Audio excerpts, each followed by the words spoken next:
Hello students, today we will balance a chemical reaction of NCERT in text exercise question number 2 NCERT part 1. Hydrogen reacts with chlorine and forms hydrogen chlorides. Hydrogen और chlorine आपस में reaction कर कर hydrogen chloride product या उत्पाद बनाते हैं। Hydrogen और क्लोरीन रिएक्टेंट्स हैं यानी कि अभिकारक हैं। हाइड्रोजन और क्लोरीन अभिकारक हाइड्रोजन क्लोराइड उत्पाद बनाते हैं।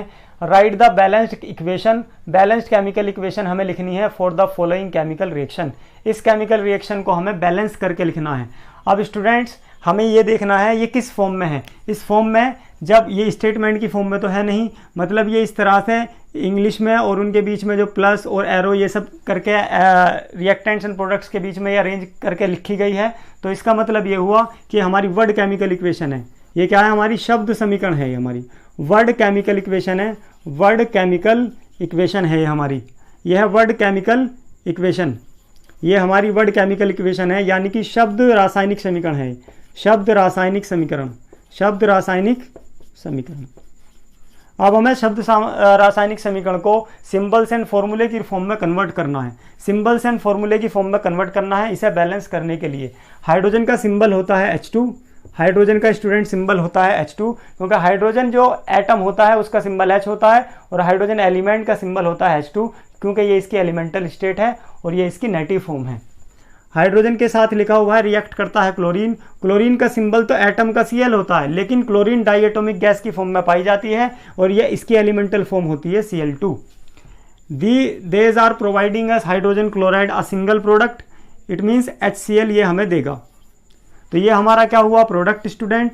ये हमारा क्या होगा? प्रोडक्ट। इसमें सिंगल प्रोडक्ट मिल रहा है और ये बोथ हमारे क्या होंगे? बोथ हमारे रिएक्टेंट होंगे यानी ये हमारे अभिकारक होंगे। दोनों के दोनों हमारे अभिकारक होंगे और ये हमारे उत्पाद होंगे। Getting my point?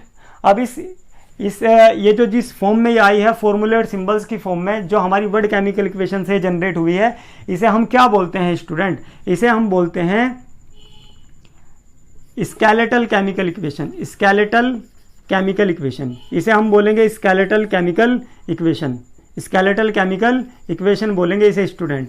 यानी कि ये हमारी जो है एक तरह से कंकाल रासायनिक समीकरण हो गई क्योंकि ये हमें ऑलमोस्ट ये तो बता रही है कि हाइड्रोजन और क्लोरीन रिएक्ट्स करके हाइड्रोजन क्लोराइड एक प्रोडक्ट बनाते हैं, लेकिन इनके कितने कितने मोल पार्टिसिपेट करते हैं उसकी एग्जैक्ट जानकारी हमें इससे नहीं मिल रही है।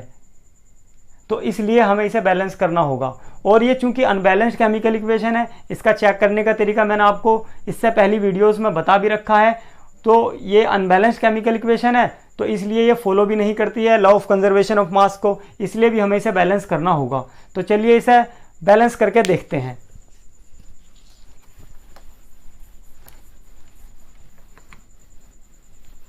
ये पार्ट 1 चल रहा है, क्वेश्चन नंबर 2 का NCERT इन टेक्स्ट क्वेश्चन है। H2 reacts with Cl2, it gives us hydrogen chloride या हाइड्रोक्लोरिक एसिड HCl। चेक कर लेते हैं कि बैलेंस है कि नहीं।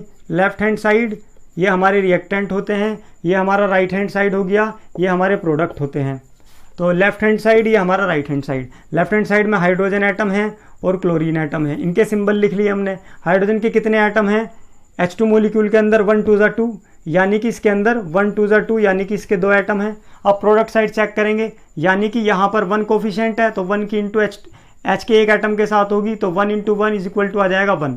तो यहाँ पे हाइड्रोजन का रिएक्टेंट प्रोडक्ट साइड जो है उत्पाद की तरफ जो है इसके कितने एटम है? 1 into 1 that is equal to 1। अब H2 के मोलिक्यूल के अंदर क्लोरीन के 2 एटम होते हैं तो यहाँ पे कोफिशिएंट 1 होगा, जब कुछ नहीं लिखा हुआ है तो 1 इंटू 2 कितना हो जाएगा स्टूडेंट्स? ये हमारा 2 हो जाएगा। तो क्लोरीन जो है Cl2 के अंदर रिएक्टेंट के अंदर मौजूद है और 1 into 2 that is equal to 2 की फॉर्म में मौजूद है।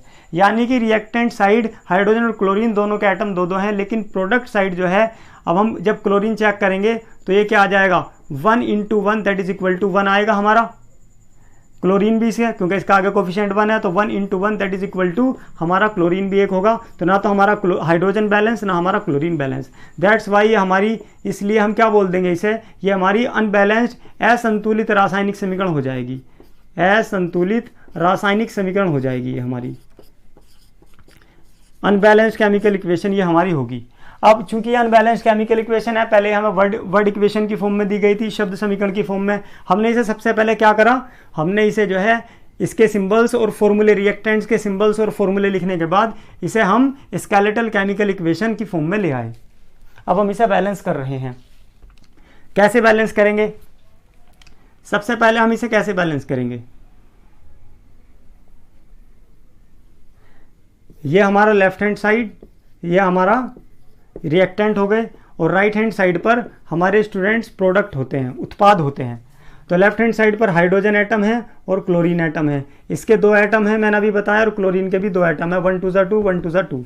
रिएक्टेंट साइड हाइड्रोजन के भी 2 एटम है H2 मॉलिक्यूल में, और क्लोरीन के अंदर भी Cl2 मॉलिक्यूल में भी क्लोरीन के 2 एटम है। अब प्रोडक्ट साइड हाइड्रोजन का भी 1 एटम है, 1 1 1 और 1 1 1, क्लोरीन का भी 1 एटम है। पहले हम किसी को भी बैलेंस कर सकते हैं, क्योंकि let's start with the chlorine.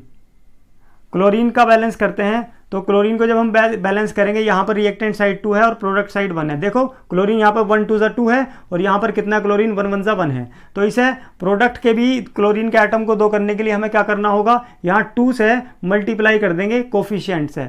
जब हम इसकी 2 से मल्टीप्लाई करेंगे तो 2 1 2 हो जाएगा। तो जो अब ये हमने एनालिसिस की है, ये हम इस पर एक्चुअल में अप्लाई करते हैं। H2 के साथ रिएक्टेंट में हमने कोई चेंज नहीं किया है, और Cl2 के अंदर भी there is no change. Let's move ahead. अब हमारा जो प्रोडक्ट HCl है, इसके अंदर क्लोरीन को हमने ट्वाइस करा है। स्टूडेंट, हमें HCl2 नहीं लिख सकते, हम इसे ऐसे भी नहीं लिख सकते HCl का होल ट्वाइस।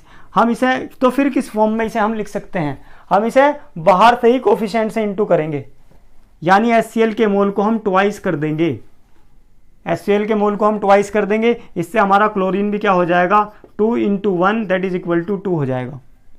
इसका मतलब ये हुआ कि अब ये H2 + Cl2, जब हमने क्लोरीन बैलेंस करा तो हाइड्रोजन अपने आप बैलेंस हो गया। देखिए 2 1 = 2।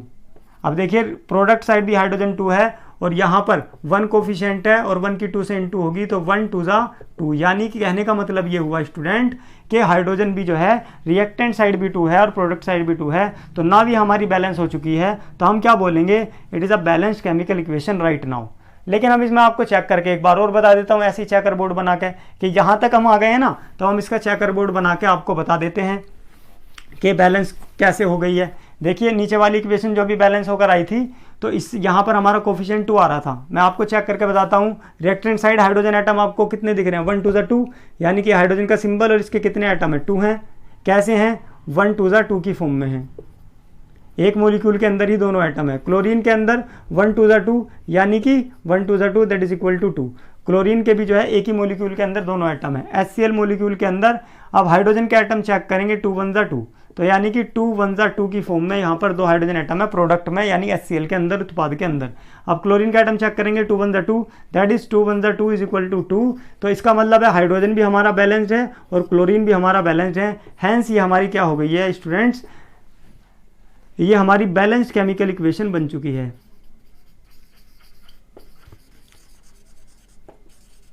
ये हमारी संतुलित रासायनिक समीकरण बन चुकी है। सो अभी हम यही पार्ट करेंगे। Thank you so much for watching.